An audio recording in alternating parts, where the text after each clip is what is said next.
So welcome everyone, and I hope to take you through some of the elements of what we do at the Couple Empowerment Program in Singapore, which is relevant to those of you who are married and also those who are looking towards marriage. So the title of this talk is Getting Married and Staying Married, and I will add this last phrase, till the end, okay? So before we begin, let's place ourselves in the holy presence of God. In the name of the Father, and of the Son, and of the Holy Spirit, amen. We come before you as a people with whom you have faithfully made a covenant of love. We ask for your blessing and protection over us and our children. May your beautiful truths and teachings on marriage and family be the ark that once sheltered Noah and his family. Likewise, help our own families to escape the flood of sin and death in our present time. We ask this in the name of your precious Son, Jesus Christ. Amen. Okay, so without further ado, let's begin. So thank you for the introduction, Jessica, and I will not go into what we do because you've already heard all that. And the only title that Ying and I are proud to boast about is POS. You see in the slide POS. What does POS stand for? Anyone? Obviously, it's parents of 6. All right. Okay. All right. So we are also grandparents of 3, and we acknowledge that God has blessed us richly in our lives, but especially so with the gift of our 6 children and 2 grandsons and a granddaughter. So Ying and I, in 2003, left a young adults ministry because we felt that the young adults continually had perpetual problems with relationships, and we realized that the issue lay in their parents. And so we thought that the root source of the problem was to deal with marriages and to make marriages sacramental. And from there, they will raise well-balanced and faithful children. So CEP is a post-marriage catechesis formation program that's comprised of 10 sessions, 1 week apart, that we have presented in parishes all around Singapore and in Kuching as well since 2006. And we always believe that our couples, and we've got a core couples of about 30 who are very committed to the cause of marriage and family. And we've asked them to also do courses in formation. And so about 20 of them have already done, couples, a certificate course in marriage and family at the Mary Valley Institute, where we also did our masters. So CEP is going to begin again in Singapore in March next year, the Church of St. Peter and Paul. And for those who are in Singapore, we ask you to be curious and come by and sign up with your spouse and attend the program, which is a series of weekly 10 sessions. And it is, in brief, it directly addresses the issues that are faced by the young marrieds, such as striving to attain a work-life balance. We live in a world where our work takes an inordinate amount of time away from our families, and we don't seem to have a life. So that balance is crucial.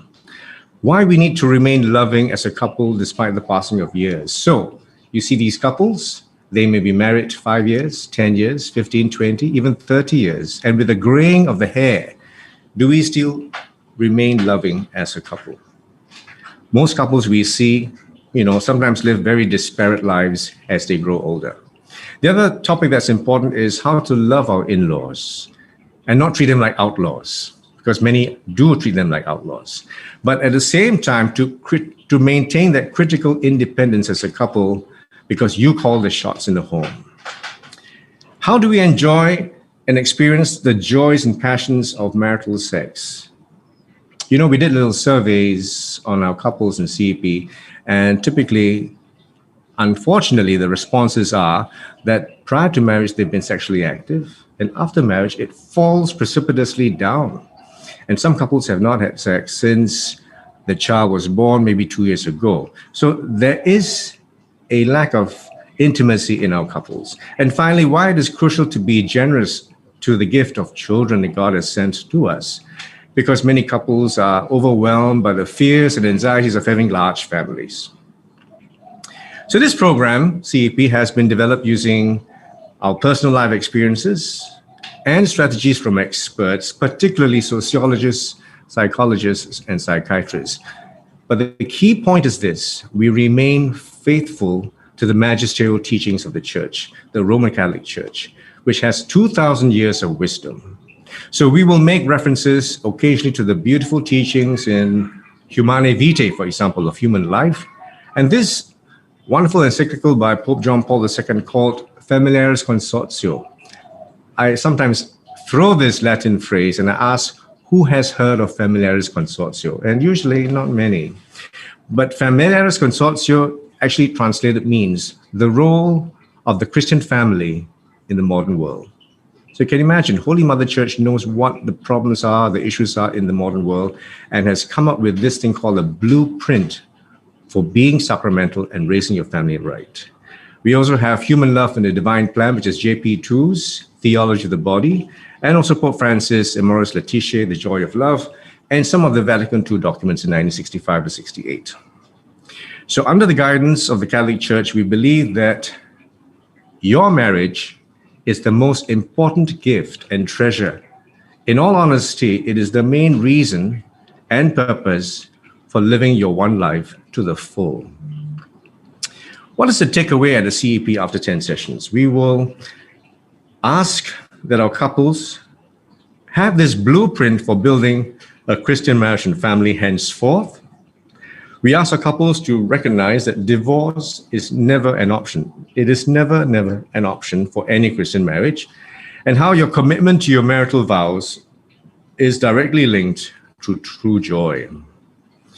And you may ask, why does CEP go on for 10 sessions? Well, we aim to bring about a change that takes place firstly within ourselves, in our hearts, and then it's expressed outwardly in how we behave. And we like to also emphasize that only by changing ourselves can there be growth. Without growth, we cannot improve in our marital and family relationships.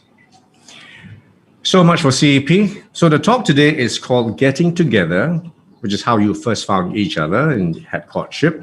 And then you stay together, which is the more difficult part of the whole marital exercise, isn't it? And this title is inspired by a psychiatrist, Dr. William Glaser from the USA. He wrote this book, which is actually Getting Together and Staying Together. But I added the last bit, till death, because it is a common knowledge today that divorces are not only prevalent, it is often a non-issue to many couples going through a divorce. Marriages appear simply today like, taking a break from a date, and very soon after finding renewed interest in another new relationship, as if you're just having another boyfriend and girlfriend relationship. But that's totally far from what the definition of marriage is. It is a covenant, and we take it from the CCC 1601. It is a covenant by which a man and a woman, and at this point in time, I've got to stop here and say that it is always between a man and a woman for very, very good reasons, which we can go into later on. But basically, this is the definition. Between themselves to establish this partnership for the whole life, not a contract for 5 years. In Singapore, our cars are 10-year-olds, and then we've got to get rid of them. It's called a COE, Certificate of Entitlement. So, do we want to give our spouses a COE for 10 years and then rebid them again for another 10 years? That sounds ridiculous, isn't it? Huh? And by its nature, it's ordered toward the good of the spouses, which means through marriage, I like the analogy of having two pieces of rough diamonds that in the course of the marital relationship, we rub each other daily, firmly, severely, and then we get polished until such time that we end up very good in terms of our character and our personality. So we become shining diamonds when initially we were raw. So understand where we are, because God makes us beautiful. He does not make junk, right? And for the procreation and education of offspring. To have children, it's truly a privilege and a gift. It is not a right. So from this little explanation of the definition of marriage, you understand the sanctity between that man and the woman for life, for the betterment of the spouses, and for raising kids right. So this is a wonderful definition which we have from the CCC. And marriage is a sacrament in the Catholic Church. Trivia. Where in the Bible was this first elevated, this institution to a sacrament? Anyone? Which Bible phrase is key in elevating, how Christ elevated marriage to a sacrament? Which chapter of the Gospels? Anyone?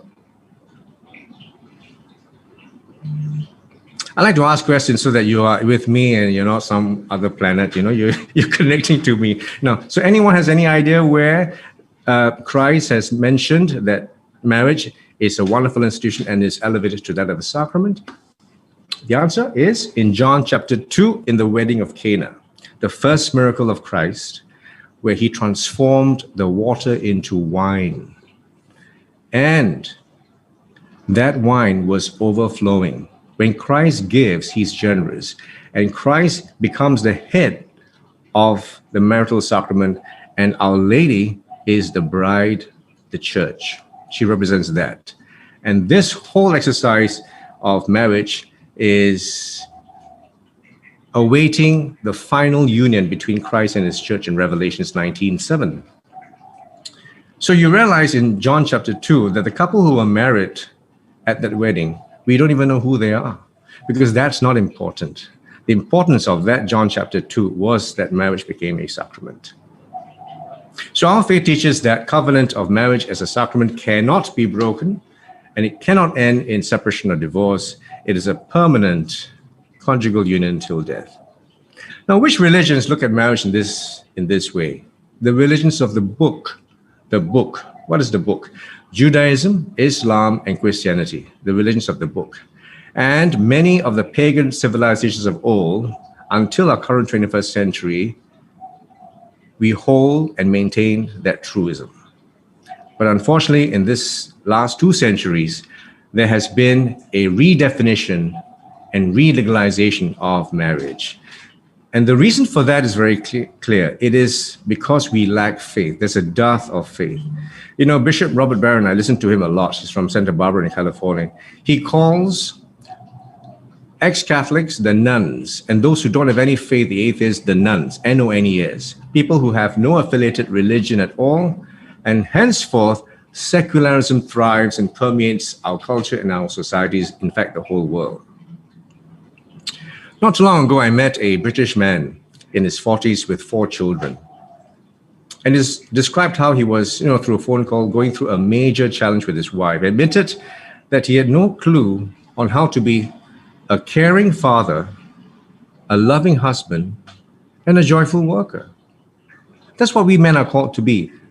Caring fathers, loving husbands, and joyful worker. And he had no clue how to do this after having 4 kids. And he was very broken, and he called me and says, direct me, help me, give me some idea what I'm supposed to do in my life.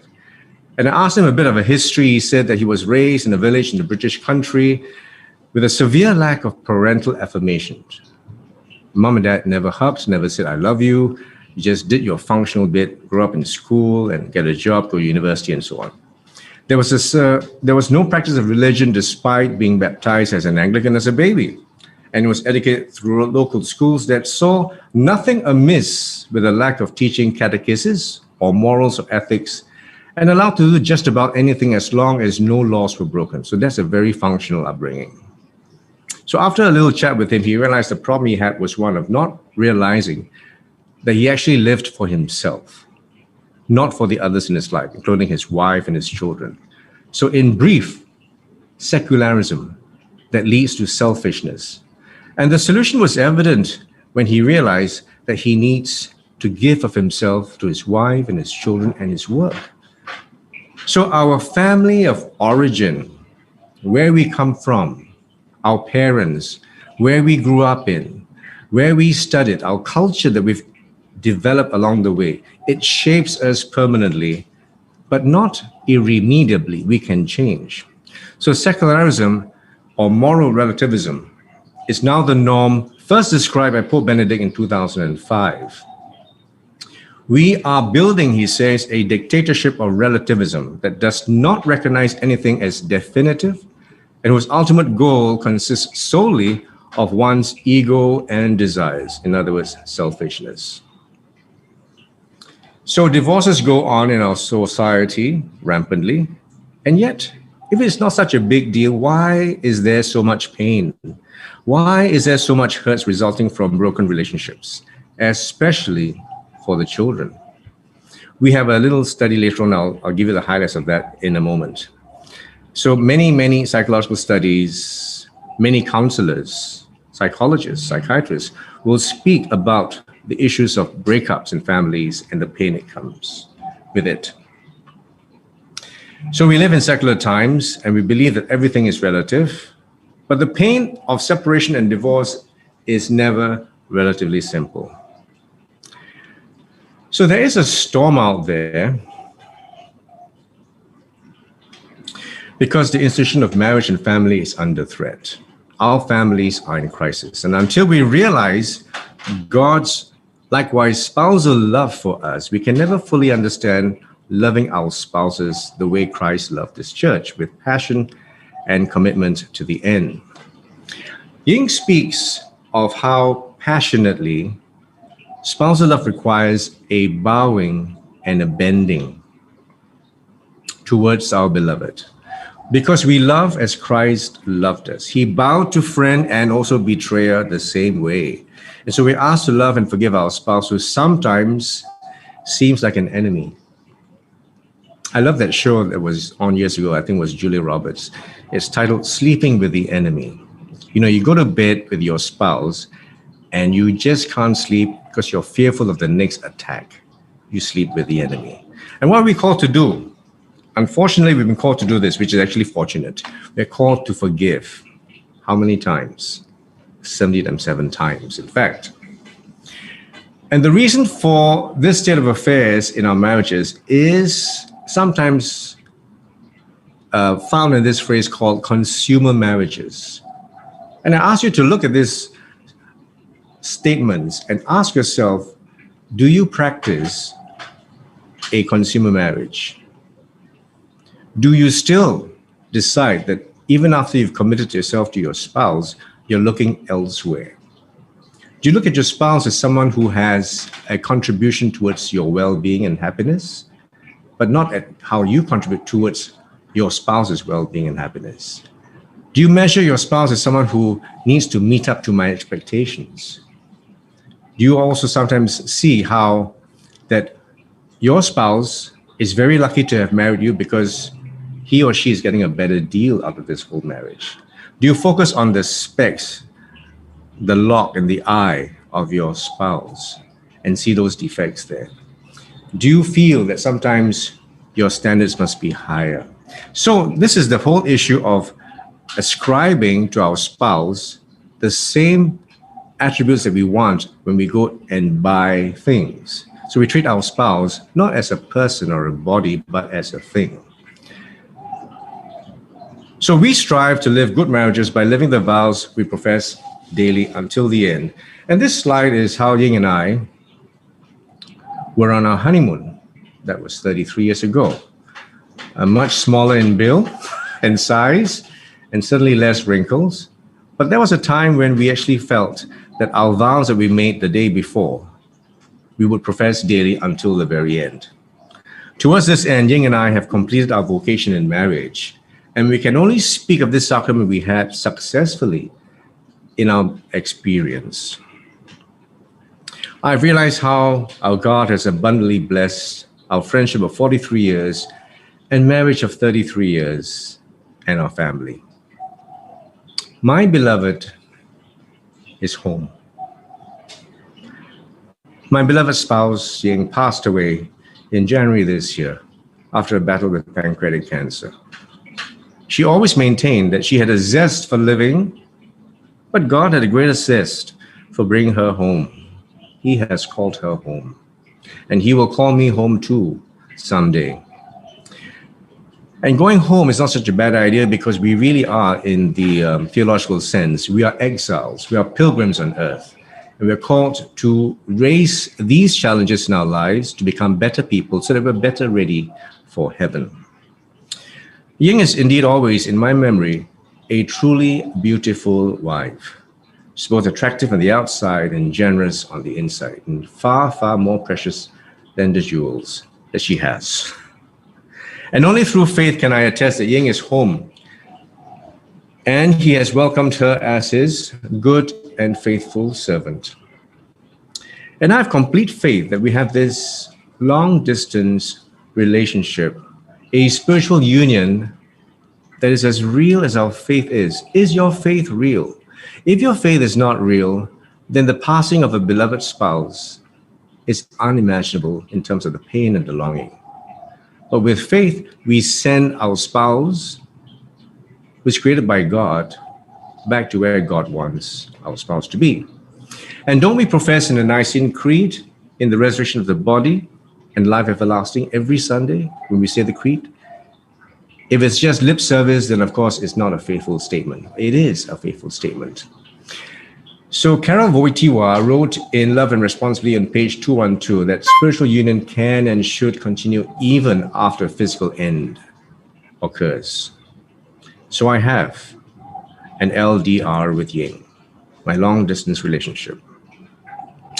Ying and I have built a lovely home, and this is exactly where we are in my dining area, and the garden is right behind. We have got 6 kids, grandkids, and the extended family. And our legacy lives on in our family of 14 today at Greenbank Park, with fond memories of Ying as my fruitful vine in the heart of the house, and my children like shoots of the olives around this dining table. My task now is to continue the legacy we have begun and work towards our ministry in marriage and family, being guardians and mentors to our couples and their families, our children and grandchildren, and to use my gifts, my talents that God has given effectively and fruitfully till He finally calls me home likewise. And I longingly anticipate to hear that I too have been a good and faithful servant. We have a cozy home. I think Stephanie and Keith have been here and a lovely meal as well. And Ying and I have often been told that we have this cozy home. We call it sometimes Hotel California. You know, you come over here and you don't want to go out. You want to stay here for a long time, which is a tribute to the God that has made this home so blessed. So we live with some of our children, my in-laws, Ying's brother, 2 helpers, some birds, fishes, cats, bullfrogs. At one point, we had 15 people in this house. It's a 3-generation family, sometimes 4. And for many of their formative years, our 6 kids have had the rare privilege of having my parents and Ying's parents together. So 4 grandparents, 2 helpers. We really didn't have to look after them very much, because everyone looked after them. They cared for them under the same roof so that Ying and I could work at building our respective careers and practices. I will say hand to heart that without our family support, we could not have been involved in ministry for almost 40 years and counting. And so we begin this whole primordial process of getting together. And so this is a bit of a history of our relationship and how we first met at 17. And this is the whole process called courtship. This is important for all of you. You need to recall your first stirrings of love and passion because it is always wonderful. It is always memorable. Is it not? Couples, the first time you met, the sparks flew, the birds sang, the sun danced, isn't it? It was a cool day. So you need to recall your first stirrings of love and passion to know why you decided to get married in the first place. So Ying and I met when we were 17 at a college, well known for many boy-girl relationships, not so much for academic excellence, but though we were fairly good at our grades and studies, we sought from the very outset a work-life balance, not just academic stuff, right? From an early age. And so separately and correctly, she and I applied to CJC after our O-levels. Let me read you a little excerpt from Ying's diary. I spent most of my early teens dreaming of the man in my life. I was a lively and romantic girl who believed in living happily ever after. Ladies, don't you also have that kind of a dream? I suspect it's because of the romantic novels that you girls read a lot, Mills and Boons and so on.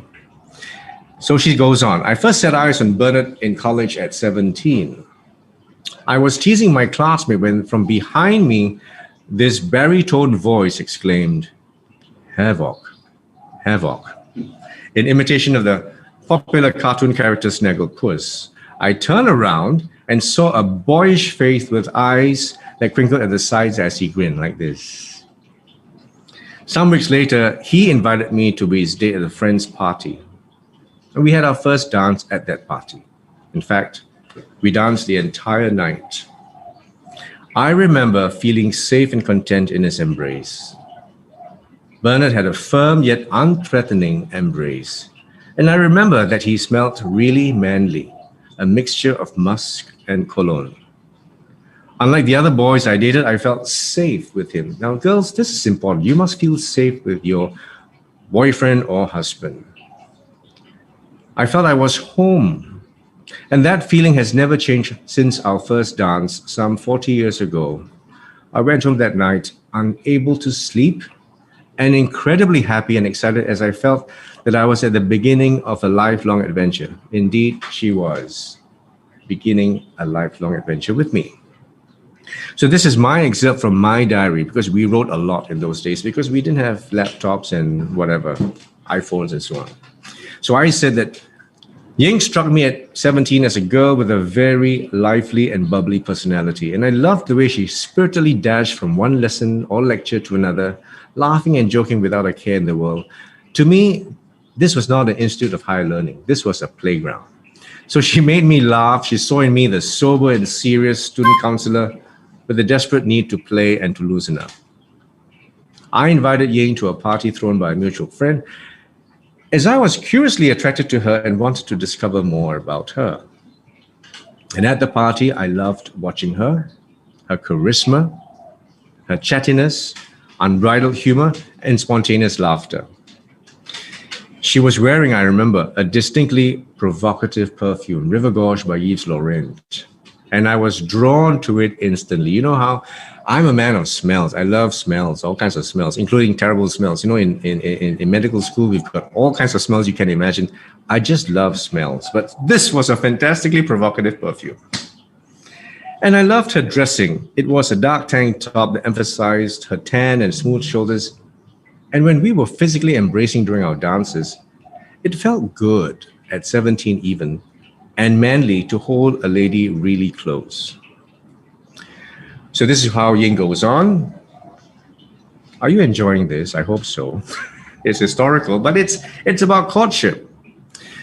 Ying goes on, we finally went steady as a couple in September 1979, and I remember that all we could think of was to spend all our time together, and looking back, we did. Now, this is not to be told to the school authorities. I remember waking up early one morning and finding my way to CJ at 3 a.m. just before the A-levels, just to surprise Bernard, who was studying illegally overnight in the council room, to bring him a jug of coffee and breakfast. We called each other every night and spoke for hours on the phone, and weekends were spent together. We really could not afford much, but just spending time at home chatting, a meal at a hawker center, a picnic at the beach at Sentosa, or just going for a walk was meaningful, as there was so much to share, to discover about each other, you know? It's like the layers of onions that you peel on and discover more and more wonderful things about your partner and your friend. Just the thought and smell of it would make my heart skip a beat. And then in December of 1979, I was enlisted in the army. And I hated being confined since I could not see Ying or to speak with her anytime or anywhere. And we had, as I mentioned earlier, no handphones in those days, and the coin phones were the rule in the 70s. I truly missed her and wanted to tell her how miserable I was and how I wanted to be with her instead. And so Plan B came to mind, which is when I started writing love notes to her every night as the rest of the recruits went to bed. I turned on my torchlight, flashlight, and I wrote. These notes helped me to put up with the mental torture, as I very much disliked confinement and a loss of freedom. And Ying was always supportive and patient with me and told me to look forward to the weekends when we will meet up again. And I think I realized then that she was genuine in her concerns for me and that I was truly in love with her. Soon after, Ying says this: I entered law school while Bernard was still in NS, and there was a law school classmate who showed an interest in me. He wanted to hear all about me, what I thought and what I felt, and his attention made me feel extremely desired and attractive. With time, I felt a growing attraction for him as we attended parties, which were interesting, and we had fun outings. Consumer marriage, remember that? So Ying goes on, I began to unconsciously compare him with Bernard, who seemingly made so little effort and with whom I had so little time with. Don't blame her. And this is where I went on. Imagine how I felt when I read her note while in camp that she had found someone she had an interest in and how much time they had together while I was on this silly Pengkang hill charging up with unloaded rifles and pointing aimlessly at trees. Such a waste of time. I soon realized that this was a real threat to our relationship, and it pained me to think about her relationship with this law school classmate. In many ways, I felt robbed and I felt cheated. It was so unfair since he had all the time to nurture their relationship, the parties, the jams, the hops at the university, evening strolls along Kent Ridge, the movies in town, all that while I was stuck in camp. It was just so unfair. And I felt our love waning as we had less to share and the petty quarrels increased. So one day I decided that it was too painful for me to go on with an indecisive, two-timing girlfriend. I needed to know if I had to move on, not at all willing to merely hang on. I was prepared to break up our relationship and told Ying that the choice was hers. It was either me or that backstabbing crocodile, like this ugly crocodile here. Buaya, as they call it, isn't it? Sometimes we play golf, we've got buayas there too, you know. So I left home that night, determined not to turn back. And this is what Ying said. After Bernard left my house that day, I felt a part of me leaving, and I instinctively knew there and then that I could not live a happy life without him. I remember rushing down after him and catching him at the bus stop just in time before the bus came. That night, we had this long conversation at the balcony of my flat. A heart-to-heart communication that became a real turning point in our relationship. We thought about how we were, we cried, we shouted at each other, but most importantly, we expressed how we felt for each other and the realization that we had something really special, something that was God-given. I firmly believe that it was not our thoughts and minds that kept us together. What do they say? Marriages are made in heaven but lived on earth. And I believe that God kept us together during those 9 years of courtship. 9 years, because we had to be sure.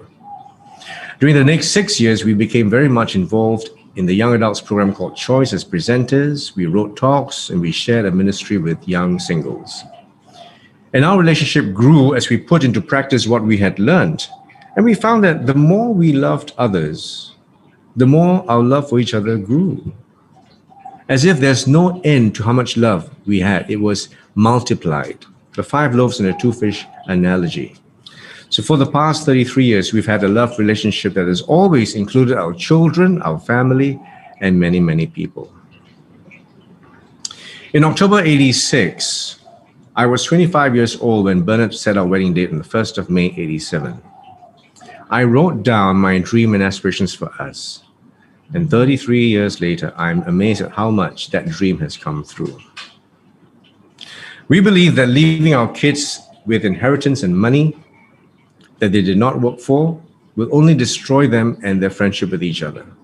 We want to leave our kids with a legacy of our lives and our love, a lasting memory that they came about because their mom and dad loved each other passionately. When the times get tough in our lives, we plodded on, and our kids will hopefully and likewise readily take up the challenge and confident that God is always present and things will eventually turn out right. And so getting together is always the easy part, and falling in love is exciting, and every day seems sprinkled and filled with perfume and roses and kisses. If we do not ever experience constructive quarrels or a major crisis during our courtship, it would be very surprising and almost tragic to experience those differences and disagreements for the first time after you're married. It may appear that the forever after is a smooth road ahead, but that, I'm sure most of you would have known if you're married, is furthest from reality, as any long married and loving couple will testify. So faithful and passionate couples describe their marriage sometimes as long suffering. But stronger relationships are built on mutual dedication, commitment despite differences, and fidelity to the end. They see challenges in marriage as building blocks towards greater intimacy and friendship. I like this phrase by Reynolds, who's a Catholic theologian. He calls the Christian marriage, a Catholic marriage of course, the sacrament of intimate friendship. Intimate friendship.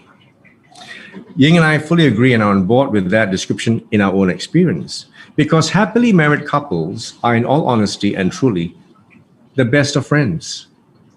We often have a dialogue on questions such as, where should we go for dinner, honey? What movies shall we watch together? Where shall we go for our next holiday destination? And I always ask her this, shall we play golf this weekend? Let's plan a romantic weekend together. And so Ying and I have always had, every 3 months or so, a little short vacation somewhere. Likewise, we do have our fights and we have bitter quarrels. Ying and I are very stoic in our personalities, and we're very strong people because she leads a law company, I lead a group of doctors. So we have to make decisions and we decide on many, many issues firmly. So our fights and quarrels may be things like, why is the credit card bill this month so high, honey? Why do you have to spend so much time preparing for your trial, darling? I need you to listen to me, please, dear. And finally, don't walk out on me. Come back now. I am your husband. We always have to recognize that we put a term of endearment after our demands. Okay, so what are some of the psycho-spiritual tools for keeping marriage together? Many couples do not realize that there is a need for emotional intelligence, not just, IQ, but EQ as well, when we communicate with their spouses. In this book, Getting Together and Staying Together by William Glaser, Glaser writes that the reason why people find marriage unrewarding is because they practice external control psychology. Now, if you've not heard of this, just listen on. And he says with conviction that 99.9% of people in the world practice this when they can't get along with someone else. Although this is not exclusive to marriage, the most severe form of practice of ECP is in a marital relationship. So what is external control? Glaser writes that it has this premise that if we are unhappy, we're not responsible for the way we feel. It is always the other people who make us unhappy, events that we cannot control, or something that is structurally or chemically wrong in our brain. You know how psychiatrists say that you're depressed because you lack 5-hydroxytryptamine and so on. It's not me, it's them and anything else. And so many of them will have to decide that, maybe drugs and treatment may be the answer. It is never what we choose to do that is the cause of our misery. So unhappily married people apply external controlling. They would say this, it is not me, it is my partner who is the cause of my misery. And therefore, it is my obligation to do everything I can to change my partner's behavior. And therefore, many couples before the divorce, they hold this view that they are involved with the wrong mate and that he or she had better change if we are to live happily married lives, to continue this marriage. Does that sound familiar? Indeed it does. As a result of EC, many of our marriages degenerate into certain behavior patterns that may seem harmless at first glance, but they're actually deadly to a marital relationship over time. And Glaser calls them the 7 deadly habits. What are these habits? Criticizing. You can never do something and feel that your spouse has complimented you. Blaming. All right? I'm not at fault, you are the one. We complain, and therefore we go on to nagging. And then we threaten, if you don't change, I will leave you. We punish, we bribe, and we reward. Another psychologist, John Gottman, has a very similar analogy, and he calls them, quite dramatically, the 4 horsemen of the apocalypse. Very similar. Criticizing, contempt. Contempt is when you just have had enough and you just will not speak to someone, and you defend everything that's been leveled at you, and finally you just stop talking, which is stonewalling. Now, I will demonstrate how this behavior can happen even in Ying and my marriage, because we are far from perfect. As Pope Francis said, all marriages have flaws, and we are no different. Now, Ying was a wonderful person. I love her passion for God, for people, and for life. She really is a wonderful person in that sense. But she is generally quite disorganized and absent-minded about details for the most ordinary things, like scheduling appointments and signing checks. She will sign a check with the wrong date, or she'll write the wrong amount, right? And we've had appointments clashed or missed, and checks that have no date and not been signed. The trouble with me is that I'm just the opposite. I am bordering on becoming a Carmelite. You know what's a Carmelite? A friar? Carmelites have this thing called OCD behind their name. What's OCD? Order of Discalced Carmelites, so obsessive compulsive disorder. You see, I do flower arrangements in this house and every week, and if someone were to move a rose on my table flower arrangement, I will notice that change. I pride myself in being able to run this family and our lives like clockwork. Ying often gets dates and times mixed up. She injects all sorts of last-minute plans and then apologizes. I'm neat and tidy, and our bedroom was the issue of our last major conflict. Ying creates a mess when she is furiously working away at her legal documents. I should have seen this coming when we courted, but I thought she would change after marriage. Sounds familiar, right? My wife frequently justifies her stand and always wants to have the last word, even when she is late, coming down from the office for the 5th time in 5 days at Suntec City. Oblivious to my having to contend with security personnel there. So I get very irritated with her during these times. I become critical, and I start to feel sorry for myself, for this pathetic state that I'm in, marriage. And while in the stationary car, I feel just like a stationary car. I'm going nowhere. And my negativity gets replayed in my brain's hard drive that thus far does not suffer dementia. So I remember everything in the past. The past hurts, and I ruminate on them. I dwell on them, the character flaws, personality defects. And so when she finally arrives and smiles at me, I would no sooner accuse her of being forgetful yet again and open fire with my introductory salvo. You just don't care, do you? You treat me like a driver, don't you? I blame her for my state of unhappiness. But she smiles, and it's genuine, and that provokes me even further. Of course you can smile. Your driver is here. It is then that I'm in the critical and contempt phase. When she tries to explain why she is late, that drives me to greater heights of emotional upheaval, because I start to sneer and say defensively, why do you have so many excuses? Even if I give you extra time, you will still be late. And that's also a form of contempt. I would have blown my chance at being civil, and I come across as being extremely unloving and unsupportive. I'm silent and deaf, and that's when I become what is described as stonewalling. Now, this is how Ying responds to that scenario. When Bernard gets that way, I feel helpless and disappointed at the end of a tiring day. I start to blame him and judge that he refuses to understand my predicament. I think to myself, can't he see that I've promised him 6:30, even though my partners work till midnight because I want to be with him? Can't he see that I have so many responsibilities I can never finish my work on time and the instructions I have to give within that time allotted to me? Instead of apologizing, Ying says, I start getting defensive and I declare, I have a very heavy workload, you know. You just don't understand. And I love this phrase. Ying always says, you just don't understand. What I don't realize, Ying says, is that when I get defensive, I'm actually attacking my husband and I'm threatening him and accusing him of being insensitive. By this time, we are both so heated up and so engrossed in our own hurts. Bernard is usually a very calm man, that is true. But I know I'm able to trigger him off by just one more word.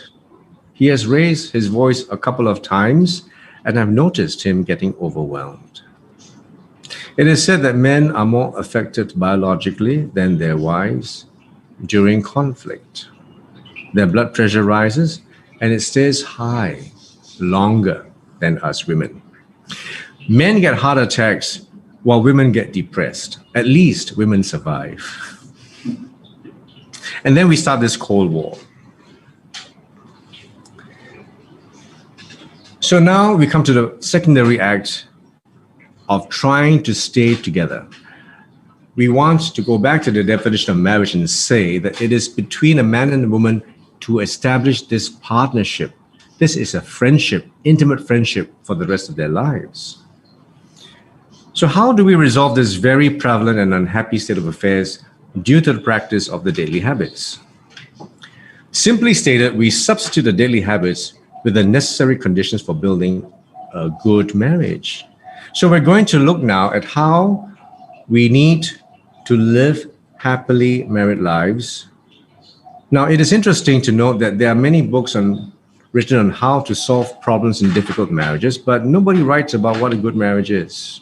They can't describe what a good marriage is, but they know more or less what it looks like. Until we came across this psychologist, Judith Wallerstein, a lovely lady who just passed on about 5 years ago. And she wrote a book called simply entitled The Good Marriage. Before we go into this series of psychological tools for building good marriages, I'd like to describe an interesting study that Judith Wallerstein undertook, which is considered a landmark study in psychological circles. So one day while Ying and I were researching to do our CP talks, we chanced upon this book, and she described in this book two very well-known studies. The first was about how 60 couples went through a divorce, and she followed them for 5 years. But because the findings were not quite conclusive then, plus the fact that, things were getting more interesting after 5 years, she requested funding and she went on for 25 years. Now, a cohort study for 25 years is a very, very good landmark study from 1971 to 1996. And she studied these 16 divorced couples through 25 years with the effects on their 131 children. Now, that's really amazing. She also studied 50 good marriages, so those that were considered good, certainly not divorced, who went through 10 years, and she compared them.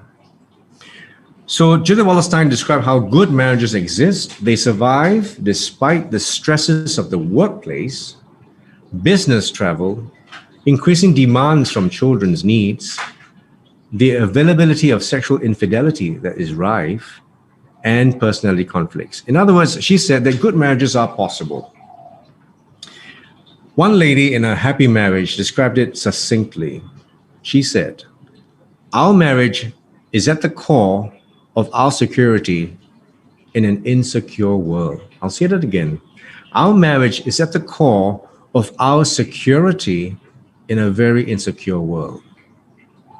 So I come home sometimes tired and bruised from the world out there. A patient complained about me, or some doctors didn't agree with how I did things, and you get upset. You come home, and then you see your spouse at home with the kids, and you smell the aroma of a lovely dinner that awaits you. That feels so stable and secure. You know that your home is a sanctuary. Or she comes home tired and after a trial that didn't go too well, and she sees her husband with a broad smile, welcoming her and giving her a big hug and saying, come play with the kids and so on. And that gives you such security. Now, that is why this woman says our marriage is at the core of our security in a very insecure world. Now, I shall describe the antidote to those 7 deadly habits. And this is where psychiatrist William Glaser's choice theory comes in. So Glaser says that we need to start taking responsibility, right? Don't blame others, blame yourself perhaps. Take responsibility for how we feel, our reactions and our behavior. So William Glaser believes that we can free ourselves of external control by practicing choice theory. Choice theory states that our everyday behavior is a result of a conscious choice on our part. And it works on the premise that the only behavior we can control is honestly our own. No one can make you do whatever you don't want to do. You do exactly what you want to do, right? You've got choices. We often choose our behavior to satisfy our own needs, but in order for our marriage to work, what we should be choosing is a behavior that best accommodates the needs of our spouse. Because, as Genesis says, 2:24, the two become one flesh. You're not single anymore. You are one flesh. Example, I may enjoy in the early days, weekly night outs with the guys. And I know that my wife is resentful as we just got married and she prefers that I spend time with her. Some men, I notice, will insist on their way and says, it doesn't matter what she thinks, I'm coming out with the guys. Others give in reluctantly so that they have peace in the home and they stop meeting the guys forever. But if we feel coerced into doing this, we will not be happy, we feel resentful. Now, I can choose to be with the boys and I explain my need to do so whether she approves or not, or choose to make time for the dates with her and explain why I choose not to be with the boys. And this is a key thing. Her response is her response. But if explained and reasoned, she would usually understand and accept my choice eventually. Of course, you've got to be fair. You just can't go with the guys all the time. But sometimes she does not. But I believe that our spouses are reasonable. Isn't that why during your courtship you decided that this person is going to be your spouse? Because one of the traits is he or she is reasonable. It is usually the tone that we use and the impatience we show that triggers negativity in her response or in his response. So Glaser explains that we can either resign ourselves to an unhappy marriage and end up depressed, or we can be optimistic and say, let's work on this. Glaser gives the example of a lady whose husband is a serial adulterer, very serious. She's angry and depressed and suffers from sleepless nights. She tells him that her husband's behavior leaves her with no choice but to feel depressed and unhappy. Have you heard of that before? I can't help it. Because it's this way, I have no choice but to feel unhappy and depressed. And then Glaser tells us surprisingly that she is in fact having a choice. She can decide to have half a marriage, at least, since he has not left, or no marriage at all because she's decided that she wants to be depressed. So she can choose depression or a more positive response. Even with half a marriage, there's always hope that a change may occur and reconciliation results. Perhaps, now this is important, she may have contributed to his straying ways in some way, or that he has a very immature personality, or that he may be addicted to pornography and so on. Now, this is a real issue now in our menfolk today, and women as well. So these issues, if it's addictions and so on, they can be resolved with the help of qualified experts and therapists. The real difficulty is that many spouses believe that there is no hope. So what behavior patterns or reactions do you choose to adopt in difficult marital situations? Anger, violence, anxiety, fear, depression? Or is it possible for you to choose a better response or behavior? So this is the antidote. Glaser believes that when we rid ourselves of the 7 deadly habits and choose what is loving, affirming, and accommodating, in time, the other partner almost always changes on their own accord. You didn't make them change. They decided to change on their own for the better. We need to do all we can to make it easier to satisfy the needs of our partner by substituting the 7 daily habits with the 7 caring habits. And there you have it, all these 7 habits. And I have this acronym for that. It's called STEAL-RAND, STEALRAND. That's how I remember things. STEAL-RAND. I will love and honor you all the days of my life, which is a vow that you made to your spouse. No one forced you to do it. You made a choice and a vow. So Glaser believes that the only way to deal with any marital conflict is to negotiate using the language of the choice theory. Now, the good news is this. This is possible. Do you believe that you can do this instead of the deadly habits? I'll tell you how. Do you realize with your best friend that you're already practicing the choice theory? You're not even aware of it. Consider this, ladies. Your best friend calls up and apologizes and says that she is unable to make it to your birthday party this weekend because she has to work late. And maybe it's your 21st birthday party. It's a big one. And she just calls you to say on Friday that she can't come on Sunday because she's got to work late. Your best friend. How would you respond? Very likely in a manner that is understanding, trusting that she is truly overworked, and you even sympathize with her for having such a difficult boss. You respect her decision not to come to your party, and you believe that she is genuine. And you appreciate her for calling you to communicate this absence, and you know her well enough to judge that she had honestly tried to be present for that celebration because she's your best friend, but she just could not make it. You listen to her and you speak to her in a supportive manner. You may even encourage her to persevere despite the stressful work demands, right? And you make a deal with her. You say to your best friend, you negotiate another outing. And you ring off feeling a little disappointed, but nevertheless, you feel happy that you will meet her again soon. Isn't that a likely scenario? Right? With your best friend. Very accommodating, right? You can't play golf because you've been late for an appointment and therefore you got to cancel the game. But your friend will say, never mind, we'll play another day. Right? Question is this. Ladies, if your husband says that he has to miss your mother's 60th birthday dinner because you've got to work late, what would your response be? More likely than not, you will make your husband feel guilty. You will complain. You are always so busy. You will criticize. You know, honey, you're actually antisocial. You're introverted and you are very unloving. And then you threaten your spouse. I won't ever ask you again. You blame him. It's your fault if our marriage ends because you are so busy. And then we have fallen prey to the 7 deadly habits once more. Question I ask is this: why is it that we do not offer our spouse a similar degree of understanding or to respect their decision to say no? And yet, our spouse truly is our BFF, our best friend forever. Isn't this the husband who was the same man who promised to climb for you the highest mountain, to swim the deepest oceans for you? And you would care for him and understand his ways because you vowed you would love him for all his life? Where did it go wrong? Perhaps we assume that now that we're married, we cannot run anymore, right? In Hokkien, we say bo pian, no choice. I can show my true colors now after marriage. And we tell our many couples that at the end of our parenting journey, when the kids have grown, and all we really have is just the two of us once more, our children will surely leave home.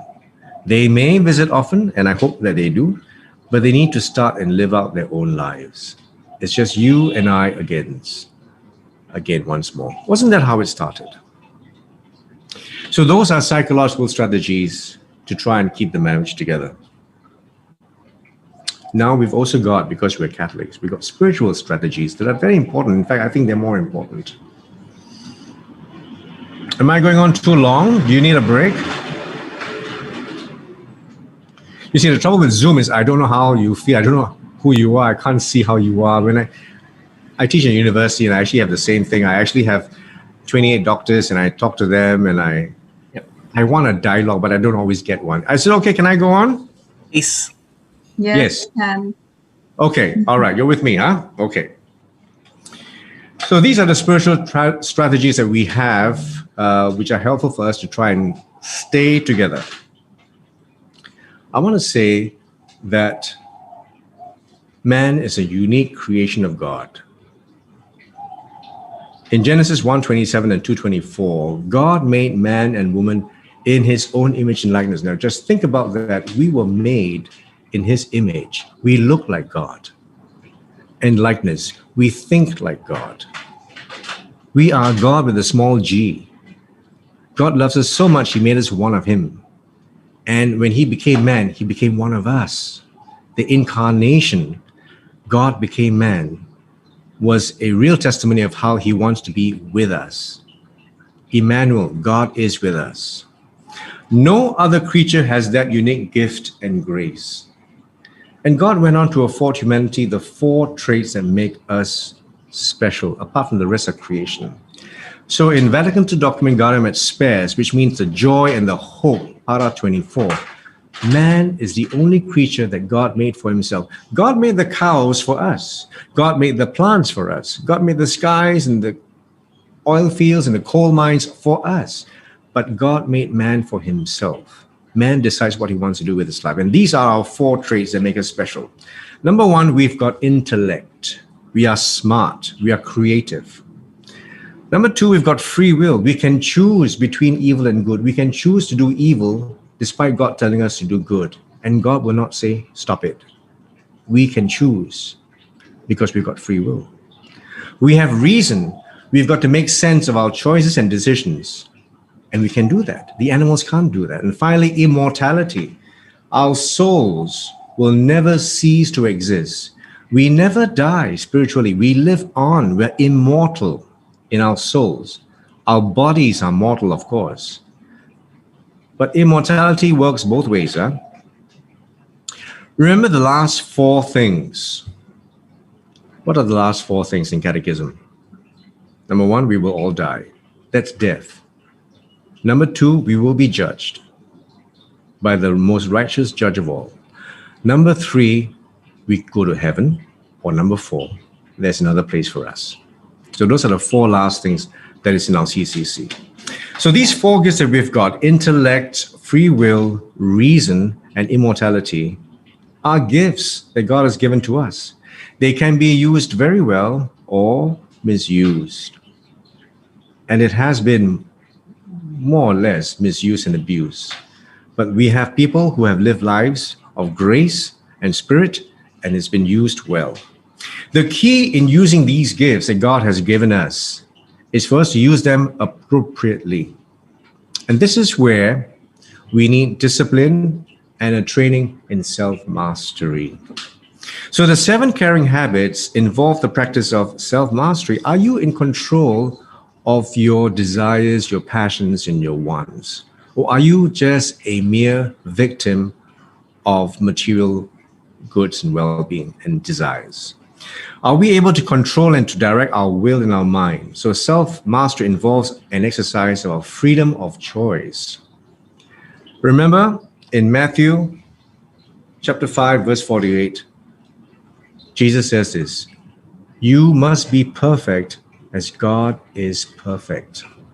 We're not asked to be anything less than perfect. You must be holy. In another part of scripture, he says, as I am holy. So my dear friends, don't live lives in a half-hearted fashion. In Revelations of the 4 churches, the one that is lukewarm, God spits out of his mouth. You need to live life to the full, to be perfect, to be holy. And so there are no prizes to live this life in mediocrity. It has to be a passionate life. So how do we become more perfect and more holy? And of course, we're all work in progress, right? Work in progress. We get better and better each time. That's why the challenges in life are so important. I'll give you an example. My wife is tired after a long day at work and she complains that she has to attend a church meeting, which we always have. She also finds out that there's a double booking of a party that she had said yes to. And you know how I have mentioned that, we Australians have too many schedules in a day. She complains some more and criticizes me for failing to prioritize our appointments. Well, she made the appointment, right? So I'm hurt, I'm annoyed, and inside my head I'm screaming, but you agreed to fix it in the first place. And there's also this boo-boo you made during the double booking. Oh yes, that is the negative voice. You know who else plays out that voice? The evil one. In our minds, in our heads, and we ruminate on it.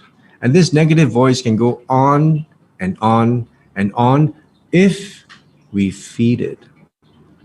We love to feel good. We love to feel better than the other person. So we feed these negative voices and feel better.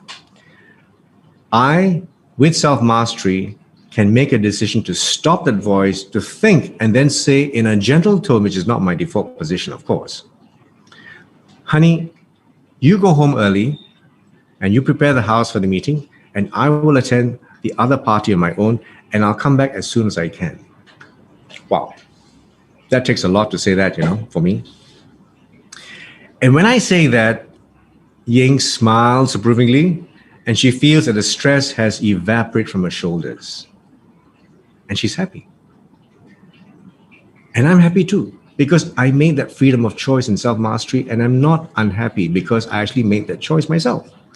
So this is an act of true freedom of choice. It is a God-given virtue which requires a discipline and a training towards being perfect as God is perfect. We all made our vows on our wedding day to take our spouse in good times and in bad, in sickness and in health, to love and honor him or her all the days of our lives. For those of you who are married, do you remember making those vows?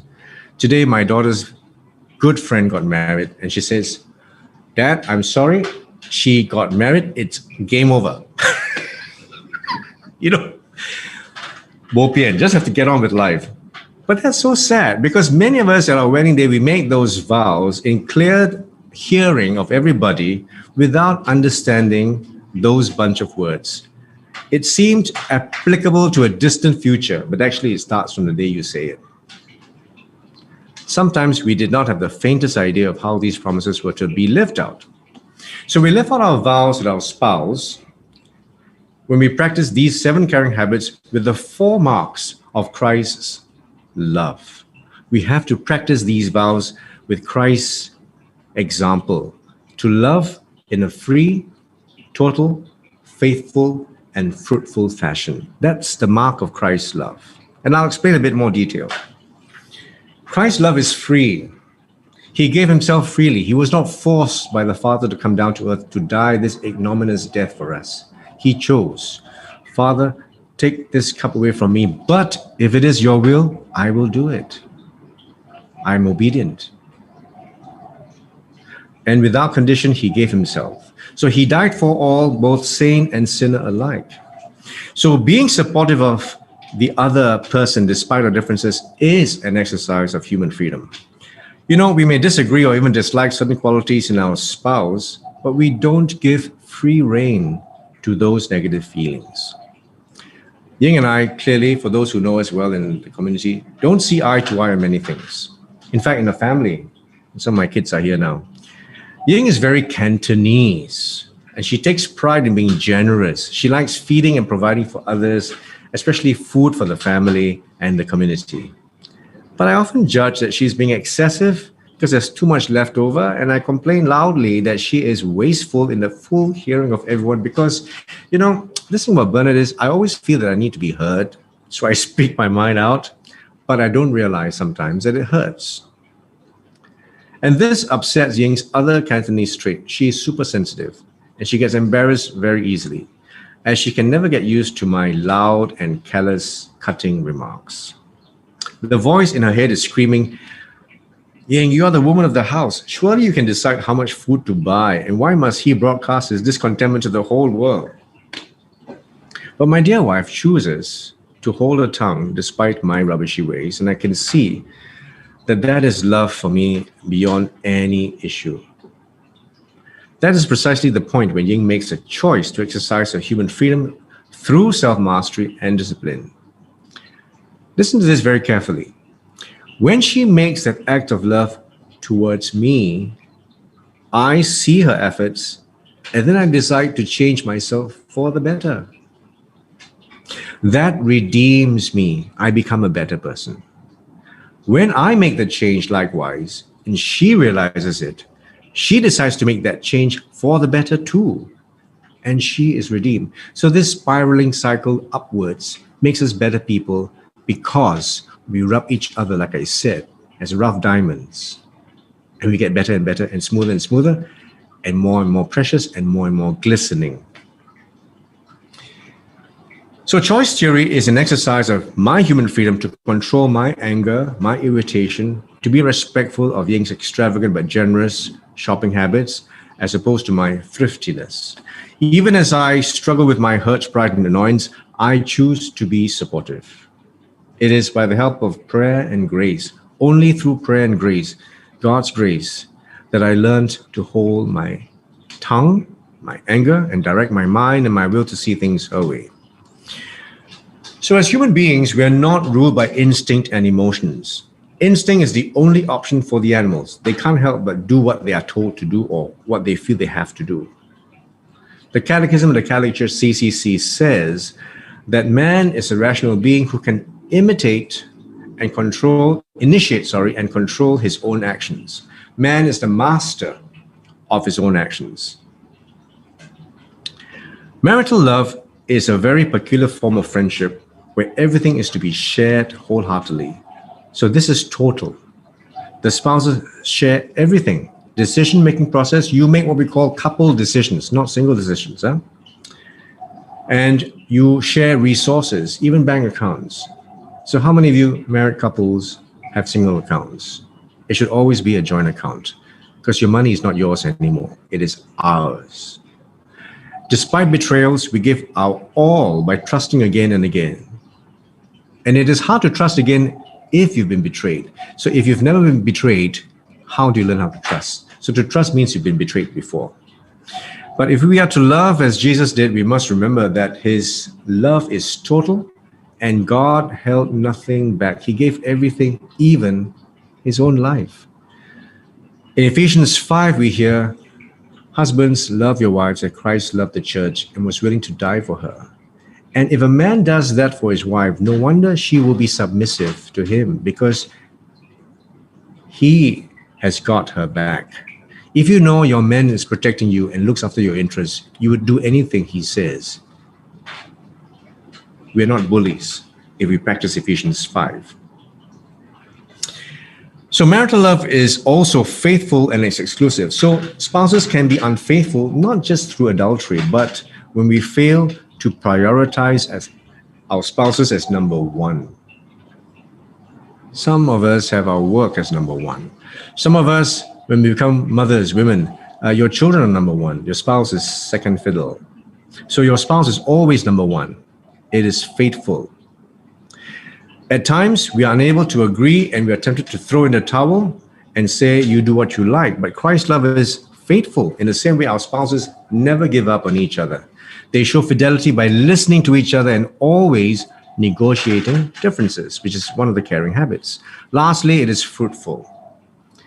His love is sacrificial and redemptive and gives life. In the same way, spouses give life and joy to each other when they show appreciation and give encouragement. Marital love is also fruitful when our life gives birth to new lives. Can you imagine? You and I are co-creators. We create a new life, a child. And that child comes about only because you and I have come together in a conjugal union. Not every child is a gift in many marriages. Some insist on having children. And this is where we don't recognize the gift. We make it happen like we're buying a commodity. And this is why, in another talk, we talk about how assisted reproductive techniques, ARTs and IVF, is not the way to go for many other reasons. So marriage is difficult, or it can be easy too. Recognize that we have two fundamental flaws in our DNA. The first is original sin, what the CCC describes as the fomes peccati. Fomes peccati is the tender of sin, the flames of sin that lurks low. Sometimes after confession, we think, oh, wonderful, and we are forgiven. But the embers of sin are not gone. The moment we throw some kerosene on the fire, it will just blow up. So we will always have original sin within us that tempts us all the time until we stopped breathing and have our last breath. The other more important thing that we have to remember is this. We have a family of origin. So original sin is accentuated by our family of origin. This family of origin determines many of the undesirable habits and selfish attitudes that we often do not realize that we take into our marriage, and we then repeat these negative attributes for our children to continue into their marriages. That's my family of origin, my brothers and sisters, and of course, I'm the youngest of the family with a very disdainful look because I hate to take pictures. Next slide, please. This is the last part of a talk. Promised to finish after an hour and a half, and this is still within the time. And then we invite questions. So the final act is about going home together. So this is where the definition of marriage comes. For their whole life, we live together as husband and wives in marital sacramental union for the rest of our lives. So the marriage sacrament is an intimate friendship, and it lasts an entire lifetime. Our spouse is someone we hold dear until the end. And when that marital sacrament is ended and we leave planet Earth, we reunite with our Maker. For God is our primary affiliation, not our spouse. Did you know that? God's number one. And this is where I want you to reflect on the 5 hierarchies of love, or 5 priorities in life. What are your 5 priorities of life or loves? I'll tell you what mine are. The first clearly is my God. St. Augustine in the 4th century states it very famously. Lord, you have made us for yourself, and our hearts are restless until they rest in you. Not anyone else, certainly not anything. God is our number one. I still have my God, although my spouse is gone. My spouse is my second love, my second highest hierarchy, above all others on planet Earth. The third are my children, my family. These are the gifts and fruits of our marital love. In Psalm 127, it says, children are a gift from God, a reward from Him. In Feminist Consortio, FC for short, parents are described as the first educators and formators of these gifts that has been entrusted to us. Children are entrusted to us. They don't belong to us.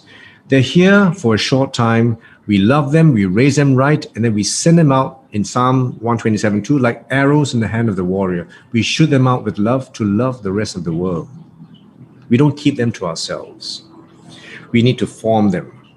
Children are therefore not a right, but a privilege to have. The fourth priority is ministry. We have to live for God. We don't live for ourselves. Our lives are not about us.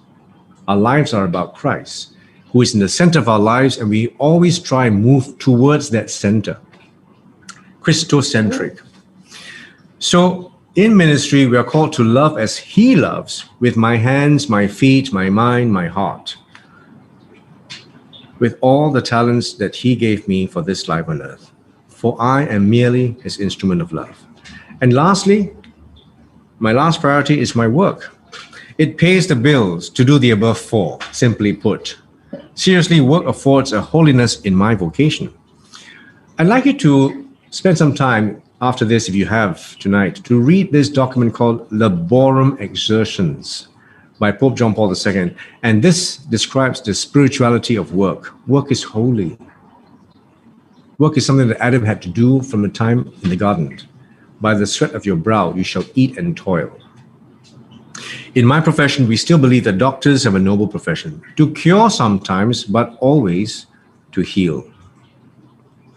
So we have the road before us to travel, and sometimes you've got to use the road less traveled, as Scott M. Peck says in his book. In conclusion, I recognize that in heaven, I shall meet Ying again. But this time we are no longer married, no longer lovers, no longer spouses, and no longer sacramental. Why? Because in heaven, we are with our sacrament, Jesus. Do you know that in heaven, when we get there, there's no more masses? You don't need confession. There's no need for baptism, confirmation, because you are already with the sacrament. The sacraments are the outward signs of inward grace, and that grace is God. And you need it here on earth because we need Christ in our lives on earth. But in heaven, He is with us. It is our fulfilled journey, end. So our sacraments are redundant in heaven. And so I continue to live my life to the full, as in John chapter 10, verse 10. I came that you may have life and have it abundantly. And the 5 priorities are very real for me today. And my focus is truly on God, for whom I am made, and I model after St. Paul, who in Philippians 1:20 says, I glorify Christ in my body, whether by life or death. And I love this part. To live is Christ, and to die is gain, never a loss. It has been a wonderful supernatural union with Ying in marriage, and the sacraments we shared in our 33 married years were the greatest and the most productive of all our efforts. But I shall look forward to our eschatological union with our third partner, and then I'll bind myself with Ying again in a threefold cord with God, and that union will never ever suffer severance again. I've loved and lived with passion and self-sacrifice, dying to myself and giving rise to new lives through this marital unity. There is a unity in the duality, scripturally and profoundly described as a 2-in-1 flesh, that mirrors the Trinitarian unity, a 3-in-1. And I end this talk by stating before all that there is definitely life after death, a spiritual life that continues, and a spiritual union despite a mortal demise. So please make the right move and the right choices and decide how you wish to live your married lives for the rest of your lives. To live in the renewed Garden of Eden on earth with love unceasing, as it was in the beginning, and to realize our legacy. You know, our kids have grown and they've all left, more or less, childhood, and they're all adults now, and they live their lives. And what I want for them to remember, for Ying and I, is that because their parents truly loved each other, they can truly live and love once more. So thank you for listening to me for the last hour and a half, and I thank you for the privilege of giving this sharing with you.